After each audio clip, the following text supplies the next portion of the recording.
Bonjour à tous. Alors aujourd'hui, je vais vous présenter une nouvelle impression 3D. En ce moment, j'en fais pas mal, hein. J'ai remis l'imprimante en route, donc là j'en fais toute une série et puis ça me change un peu des kits plastique injectés. Donc autant se faire plaisir. Et j'ai décidé de continuer, hein, sur la Madeleine de Proust, même là si c'est beaucoup plus récent, puisqu'après Astro le petit robot des années 80, on va partir sur un autre manga euh, que j'aime beaucoup aussi, qui est donc Ranma 1/2. Alors Ranma 1/2, c'est un manga qui a connu son heure de gloire, si je puis dire, mais enfin qui a été surtout connu avant tout comme un dessin animé en France, hein, comme un anime qui a été diffusé donc dans les années 90, hein, début des années 90, au Club Dorothée. Voilà, donc avec un générique totalement différent de celui que je vous ai présenté en intro de cette vidéo, puisque le générique français était donc, comme beaucoup de génériques hein, à l'époque, chanté par Bernard Minet. Ranma un demi, moitié soleil et moitié pluie. Et donc et donc doublé en français et donc diffusé, comme je disais, au sein du Club Dorothée. Donc Ranma 1/2, qu'est-ce que c'est? Alors Ranma 1/2, au départ, c'est un manga dessiné par Rumiko Takashi, si je ne me trompe pas, donc qui est une mangaka femme, hein, donc féminine, qui a eu plusieurs œuvres connues, et la plupart d'ailleurs ont été connues d'abord en France, au sein du Club Dorothée, hein, puisque pêle-mêle, il y a Lamu, donc, dont je crois le titre original est Urusei Yatsura, si je prononce bien. Donc Lamu, il y a eu Juliette Je t'aime, donc Maison Ikoku, également par cette mangaka, et donc Ranma 1/2. Donc ces trois séries sont des séries soit humoristiques, soit romantiques, hein, pour Maison Ikoku. Et il y a une autre œuvre de cette mangaka que j'aime beaucoup, c'est Mermaid Forest, ou Mermaid Scare. Moi j'avais connu sous le titre de Mermaid Scare, et sous forme d'OAV. J'ai même pas lu le manga.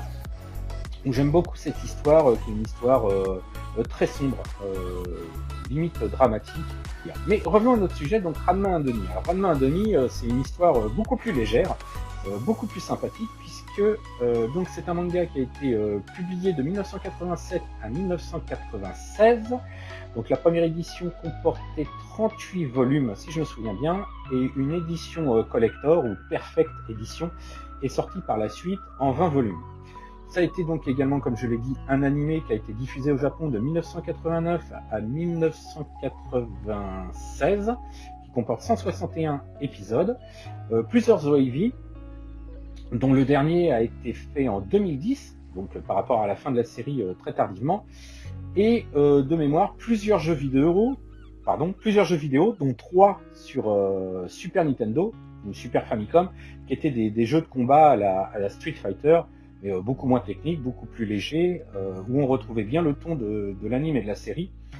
Personnellement, j'ai eu l'occasion de jouer au deuxième opus en cartouche importée, et ça a été des après-midi de franche rigolade. Ranma 1/2, qu'est-ce que c'est? Ranma 1/2, c'est l'histoire d'un jeune garçon, Ranma Saotome, qui revient au Japon après avoir vécu une période en Chine pour s'entraîner aux arts martiaux avec son père. Il est promis en fiançailles à l'une des 3 filles d'un ami de son père, et donc arrive au Japon, et on découvre son secret. Son secret, c'est simplement que s'il est arrosé d'eau froide, il se change en fille, et s'il est arrosé d'eau chaude, il redevient un garçon, parce qu'il s'est entraîné dans une vallée en Chine où il y a plein de sources avec des bambous, hein, les gens s'entraînent sur les bambous, et dans chaque source il y a eu quelqu'un ou quelque chose qui s'est noyé. Donc ça peut être un canard, ça peut être un chat, ça peut être un porcelet, ça peut être une jeune fille, ça peut être un jeune homme, enfin voilà. Et donc la légende dit que toute personne qui tombe dans l'eau d'une source où s'est noyé telle ou telle personne se retrouve maudit, et quand il est arrosé à l'eau froide, prend l'apparence ou les caractéristiques de l'être vivant qui s'est noyé au sein de cette fontaine. Et c'est comme ça que Ranma est tombé donc, de la jeune fille. Donc, quand il est arrosé d'eau froide, il se transforme en jeune fille.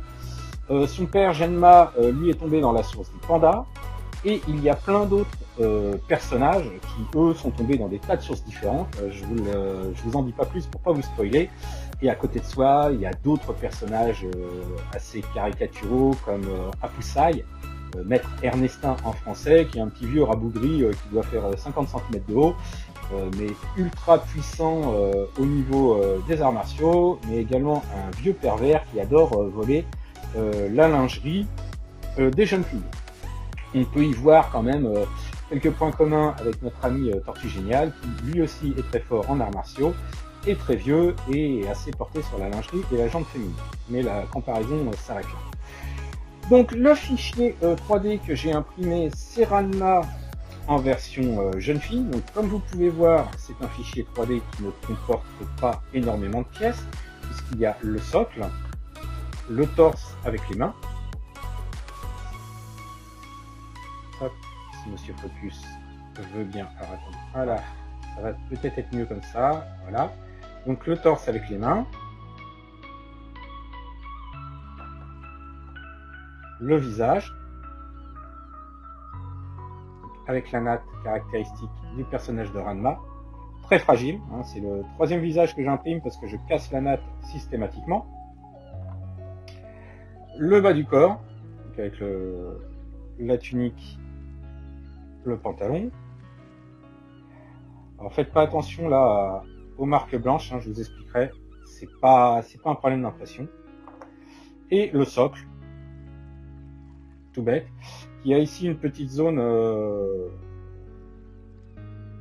pour écrire quelque chose, mais ça n'a pas été, là je reproche un peu, c'est que je pense que le concepteur du modèle avait peut-être prévu d'écrire Ranma 1,5 ou quelque chose sur le socle, et il ne l'a pas fait, donc il y a l'emplacement, mais rien.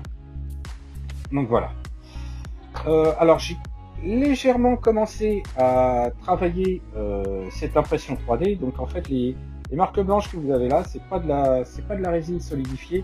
En fait c'est parce que j'ai commencé à poncer les ergots, et donc c'est de l'eau avec de la poussière de résine qui est incrustée là. Donc ça se rince et un petit coup d'alcool et il n'y paraîtra plus. Donc le montage, hein, vous en doutez, va être très, très simple, hein, puisque voilà, on met les jambes sur le support. Je retrouve le bon sens, oui, ça doit être ça. Ensuite, on met le tronc sur la tenue. Voilà. Donc, comme vous pouvez voir, ça tremblote. Donc l'ajustement n'est pas top, hein. Mais ça, c'est pas forcément lié au fichier. Et donc, si je rajoute le personnage, la tête, voilà, ça donnera ça. Alors, voilà, ça va donner ça. Donc, c'est assez sympa, hein, au final. Hein, voilà, une pose un peu martiale. Au niveau des détails, y a pas à se plaindre. Le visage, même s'il n'est pas fidèle à 100%, parce que moi je le trouve un petit peu trop allongé. Hein, le concepteur de ce fichier STL, hein, c'est le même que Conan, c'est le même qu'Astro, je vous mets le lien dans la description. Précise bien que c'est un fan art, hein, c'est pas du tout quelque chose forcément de fidèle à 100%, mais je le trouve très sympa, il est très détaillé, les yeux sont vraiment bien sculptés, ainsi que la bouche, ce qui va faciliter grandement la mise en peinture. Au niveau travaux, au niveau travail post impression, j'ai quelques trous à boucher par-ci par-là liés au support. Mais l'impression proprement dit n'a pas été trop difficile. Hein. Vous voyez, il y a les petites mèches de chaque côté. C'est vraiment assez précis. Concernant le torse, alors les manches, moi j'aurais bien vu les mains séparées, ce qui aurait facilité la peinture. J'aurais pu le faire en modifiant le fichier STL, mais honnêtement, j'ai pas voulu me casser la tête. Il y a bien les éléments qui montrent les boutons de la tunique. Les plis sont bien là. Donc vous voyez, j'ai quand même un peu de rattrapage à faire. Hein. Ça, c'est les supports quand on les retire ou qui s'arrachent alors qu'on n'a pas... On veut les couper puis ils s'arrachent, ça emmène un morceau de l'impression. Et concernant la tunique, pareil, hop, il y a bien les plis, bon, un peu de travail, hein, bien sûr, à rattraper, hein, ça je le sais à chaque coup que j'imprime. L'autre défaut aussi de l'impression, alors ça c'est peut-être des réglages ou des manques d'expérience, mais j'ai quelques déformations parfois et j'ai un petit peu de jeu ici. Mais d'un autre côté, je vais pas trop combler puisque c'est censé quand même être une tunique serrée par une ceinture. Donc si c'est pas jointif au millimètre près, c'est pas gênant non plus. Au contraire, ça donne un peu de réalisme. Moi, je trouve, c'est pas choquant. En tout cas, ça va être bien sympa à faire, sans être vraiment compliqué. J'ai hâte de m'y mettre et de vous montrer le résultat. Je vous dis à tout de suite.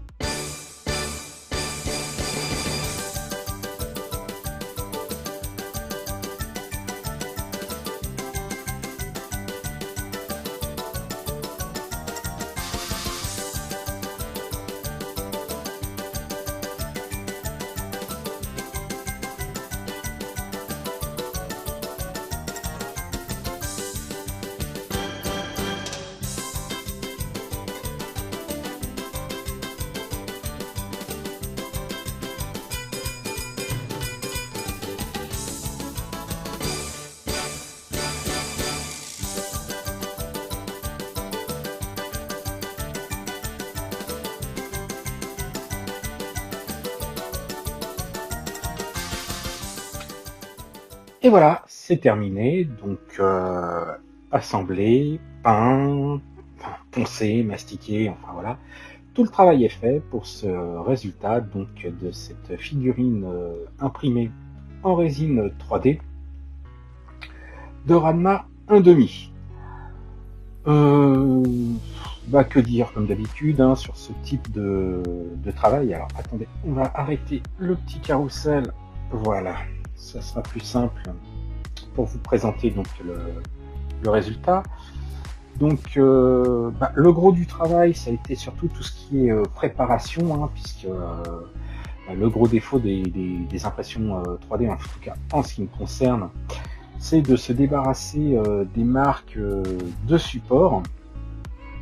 Hein, et encore, il n'y en avait pas trop sur ce modèle. J'ai eu encore quelques soucis avec la natte, hein, qui malheureusement s'est encore cassée et j'ai dû la recoller, mais la réparation ne se voit pas. Parce qu'il était hors de question que je réimprime encore une troisième ou une quatrième tête, je sais plus. Donc je suis passé par le mode collage. Donc oui, pas mal de ponçage, d'application de putty sur les trous. En revanche, pas de problème d'ajustement, que ce soit au niveau du cou ou au niveau de la ceinture, hein, comme j'essaie de vous montrer. Voilà, alors attendez, si Monsieur Focus veut bien faire la mise au point, voilà. Donc au niveau de la ceinture, pas de gros soucis, bon ça tombera pile poil, mais comme je le disais, la ceinture elle est censée insérer, serrer la tunique, hein, donc si ça colle pas pile poil dessus, c'est pas trop gênant. Hop. Voilà. Monsieur Focus me fait encore des misères. Le problème avec une figurine, parce que comme c'est pas gros, hop, il a tendance à faire la mise au point ailleurs. Voilà. Ok. Donc je reprends au niveau de la ceinture, c'était pas gênant que ça soit pas pile poil joint, puisque la ceinture est censée serrer la taille, et donc ça fait un petit creux au niveau de la jointure buste ceinture. Donc ça ne se voit pas. Au niveau des yeux, relativement facile à peindre, hein, ça n'a pas été très compliqué. Encore une fois, la sculpture était très bien faite. Les yeux de Ranma sont relativement simples à faire. Alors je suis parti sur la version anime, hein, à savoir donc un fond d'œil blanc avec une petite pointe de rose, hein, ne pas faire les yeux en blanc. Beaucoup de gens font les yeux en blanc, mais non. Le fond d'œil c'est pas du tout blanc, c'est un peu rosé, très légèrement rosé. Dans le manga, le reste de l'œil c'est un point noir avec un point blanc. Dans le dessin animé, il y a quand même un cerclage bleu. Alors encore une fois, je peux essayer de vous montrer ça. Hop. Pareil, si Monsieur Focus veut bien, c'est pas gagné. Voilà, j'espère que hop, c'est visible à la caméra, je sais pas. Bon, des petits soucis encore, comme à chaque fois que je travaille au pinceau, des petits soucis donc de dilution. Voilà, hop, la caméra a un petit peu bougé, désolé. Mais bon, ça passe bien. Concernant le pantalon, comme j'ai dit, hein, je suis pas parti sur un noir, mais un bleu marine, un bleu très foncé. La tunique, c'est du rouge Garance, puis après un passage de vernis mat avec un ombrage à la pastel sèche. Alors, je sais pas si ça se voit vraiment avec l'éclairage. Les cheveux, c'est un mélange de orange et de rouge mat, je crois, hein, tout bêtement. Et les manches et la ceinture, c'est du blanc mat, pareil, ombré à la pastel, avec un petit peu de blanc cassé à l'intérieur.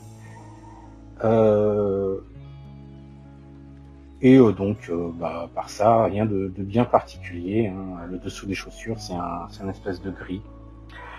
Alors je suis assez content de cette figurine. Alors j'ai deux petits regrets. Alors c'est au niveau de l'ombrage, je pense que j'aurais pu, voire dû le faire à l'aérographe avant, faire la bonne vieille technique, donc sous couche, passer les ombres en pré-ombrage et après peindre avec des voiles de telle façon à ce que l'ombrage ressorte.